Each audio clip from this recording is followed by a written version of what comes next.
The Mount St. Helens eruption in 1980 began on March 16th in Skamania County, Washington, with a series of small earthquakes, and then on May 18th at 8:32 a.m., after more than 10,000 earthquakes from the day before, a 5.1 magnitude earthquake hit and caused the volcano's summit to slide away, making a huge landslide. This landslide then caused the volcano to erupt with a very powerful explosion up to 300 miles per hour. This eruption was caused by the bulge of magma that was injected below the volcano. The tectonic setting of this volcano is in the Ring of Fire, as this boundary is between an oceanic plate and continental plate. When an oceanic plate meets the continental plate, one will subduct, causing volcanoes to form.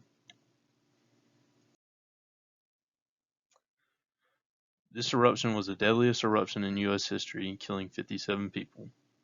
Lots of ash got into engines and motors, causing overheating in cars. Some roadways near the eruption saw upwards of 6 feet of ash. The eruption hurt the environment and farmers, and this caused a shortage of food. The eruption shut down roadways, destroyed houses, buildings, shut down businesses, and shut down air traffic over the Northwest for days. The causes to death included asphyxiation, thermal injuries, and trauma.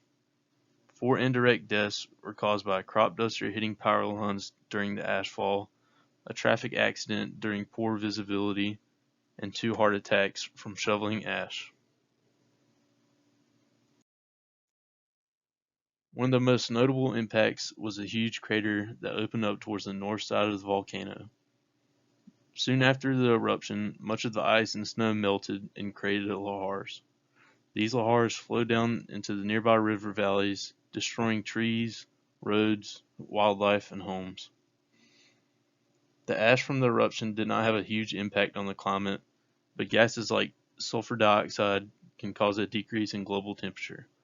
The 1980 eruption lowered the global average temperature by about 0.1 degrees Celsius. The eruption affected pretty much all 4 of the main Earth systems, including the biosphere, the lithosphere, atmosphere, and hydrosphere. Estimates are that 7,000 big game animals and millions of birds, fish, and small mammals were killed. Volcanic ash fell as far as 930 miles away from the eruption.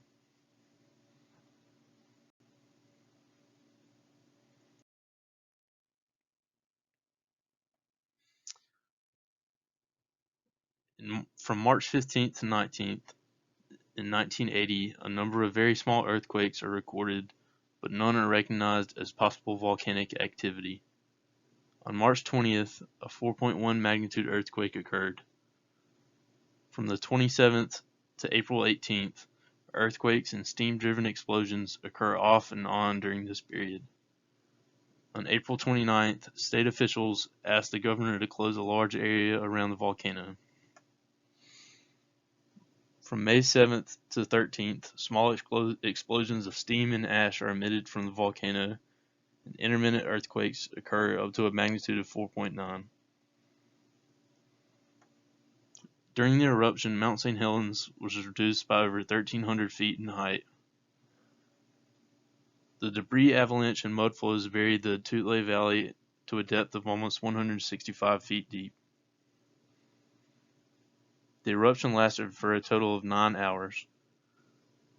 57 people lost their lives or went missing during the eruption. Overall, 250 square miles of land was damaged by the eruption.